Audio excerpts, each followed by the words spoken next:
Low network connection? What?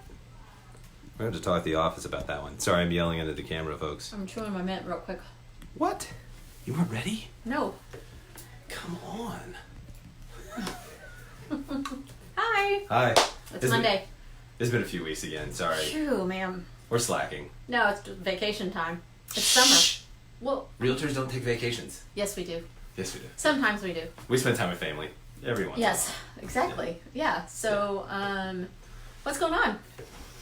A lot's going on. Interest rates are staying low, which is nice.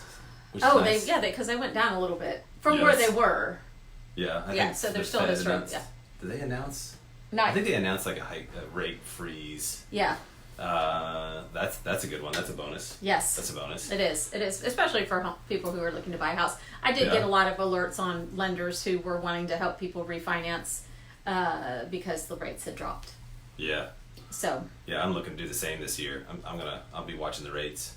One of my lenders told me keep watching until October. Maybe come down a little more. Have you gotten any recommendations on what should it drop before you actually refinance from your current?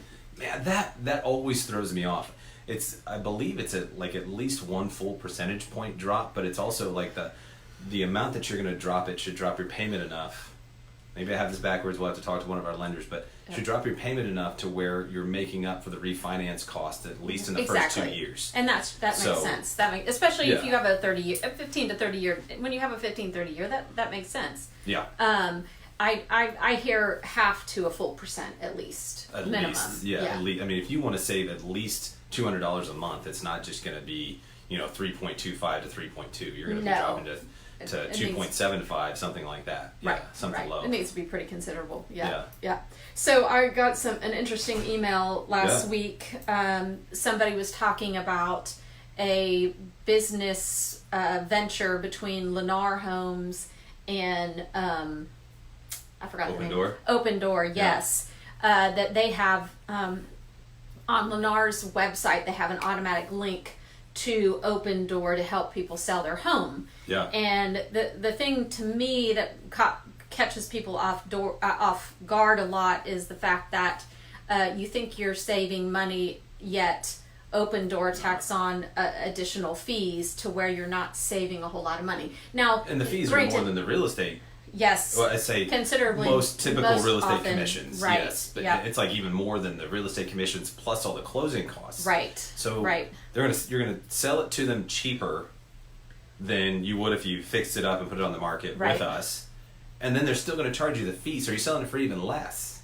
You're right, and I think one of the advantages to this system is that it's less hassle in some ways. Okay. So if somebody is willing to pay a little extra in added fees and stuff like that, perhaps it would be the way to go for them because it's less of a hassle. Okay. However, it's generally not a money-saving venture. It's a time-saving. It is a time-saving venture. Like. And I guess for me, at least here in the state of Texas, we have the buyer agency where we have a fiduciary responsibility to our buyers to get them a home for the lowest possible price with the best terms. Whereas if you're dealing with a builder or somebody who has a business arrangement with a builder, perhaps their interest is different than what but on the sales side, our fiduciary responsibility is to watch out for our sellers' finances, get them the highest price possible and most favorable conditions. It's not just about the price. It's to make sure you're not paying a ridiculous amount of closing costs that the buyer can take on, that the home closes in a time frame that you need, not just what benefits the buyer. So we're there negotiating, no matter who our client is, we're negotiating on their behalf. Yes. So we understand the hassle factor, right? Right. Great example. So not even a discount broker. I've got a client that just called me today. They've got a couple of estimates on prices of their home, and I'm going out to give them a third opinion because the disparity in price is so much that the client's going, what? I have no clue what my home is worth. Right. Well, that's what we get paid for. So I understand the hassle of, I want to know my home is worth $500,000 tomorrow. Well, so do I. Right. But it takes some research to do that. I need to come see the home.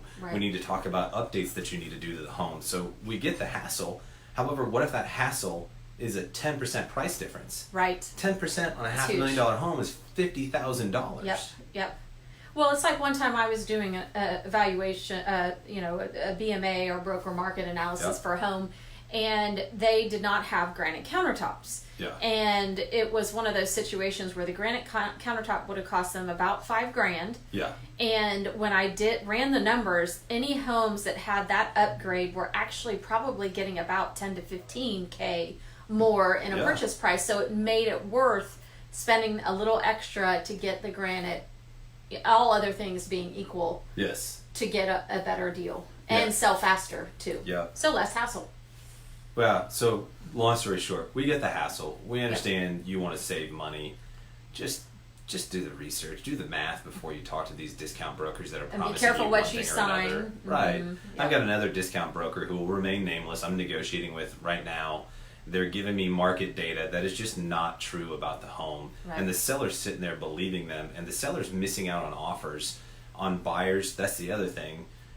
Part of our job is to make sure that we are verifying these are ready, willing, and able buyers. Mm-hmm. So I've got ready, willing, and able buyers for this one listing, and they're going with this discount brokerage, and they're not getting the correct data. So that means that they're passing on ready, willing, and able buyers, and the home's going to sit there in the market, and then it's going to sell for less. Right. So you're really not saving any hassle or time, or what you're doing is you're just giving away money, in our opinion. And in the past, dealing with some for sale by owners.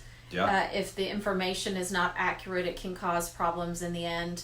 I was under contract with a for sale by owner.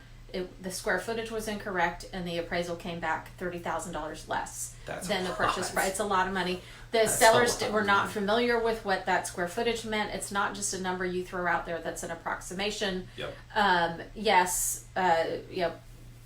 They're being off by a little bit is one thing, but being off by that much can cause issues too with the appraisal. So there were stats that I read years ago that said that on average, this is nationwide, on average, the for sale by owner is going to sell their home for 25% less than if they would have listed with an agent. That much, yeah. That's quite a bit. And we're not saying that you can't do it on your own, folks. We know you can. I've seen people who can.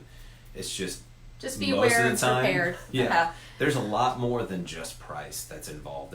There's several other pitfalls to avoid when selling your home, and then also getting highest price. You see this all day long on HGTV. I know you guys watch the shows, Love It Listed or Property Brothers or something. Yes, there can be a bit of a hassle, but it can be worth it to upgrade your home or to price it accordingly. If you don't want to fix it, fine, then price it accordingly. Right. If your next door neighbor a few doors down sold it for $500 and you don't want to do that work, then don't list it for $5. Right. Sell it for a lower price that considers or factors in the upgrades that you don't have. Right. It's a market. You can price it differently. It doesn't have to be exactly the same. Exactly. Yeah. So good stuff. And the Austin market, they said, continues to go. Yeah. Ooh, yeah. This is one of my favorites. Tierra Grande, Texas A&M Real Estate Center. They're talking about affordability, and Texas is right up there. This is, I don't know if you can see this, but it's talking about affordability factor. Show that to you. See Texas there is number 20. Really not a huge difference. They have an affordability factor of 5.16 with North Dakota. Texas 4.48. It takes into account property taxes, purchase prices, all of that into the affordability. So we have decent affordability across the other states. Well, I mean, you can also see the affordability map here. That might make it a little bit easier for you to see. Yep. There you go. Colors are good. Colors help, yeah. Colors help. They make it go really quick. But it was showing, Texas. Now, again, this is really broad because we're talking about the entire state of Texas, but it's talking about Texas versus the entire U.S. and how much more. I'll cut up my face this time so you can see. No, don't. There you go. Texas versus most of the United States, we have more. It's higher affordability that you can see there. Better. And then it showed some other Texas versus some other, top states like New York, California. You can see how we're performing there as well, right? So, yes, property taxes are up there. That goes to fund schools primarily. If you look at your property taxes, right? The state gets funded that way. You can still protest your tax value. Tax rate, that's elections. Tax value, that's every year. We keep talking about protesting your taxes and your tax value. So we're still one of the most affordable states in the country. Yep. And take advantage of that. Absolutely. Yep. Absolutely. Good stuff. What else are we forgetting? What's coming up? Nothing right now. September 7th. What? September 7th. Our tailgating. Oh, right. Save the date. Save the date. Yes, we want to see you. Yes, that'll be fun. Yeah. Yeah, that would be great. UT football game. Yeah. Were they playing? I don't remember. Tigers. LSU. That's right. Yes. Yeah. Thank you. Yeah, should be. We're shooting for I'm cup going of 3. slow today. That's all right. I had 3 cups of coffee. She I had one. 2. No, I had 2. 2. And that's more than I usually do when I'm Okay, tired. she needs some more.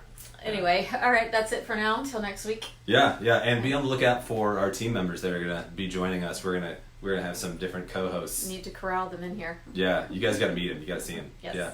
Call us 512-222-6881. Visit our website. theyachtgroup.com. There you go. Or info@theyachtgroup.com. There you go. All right.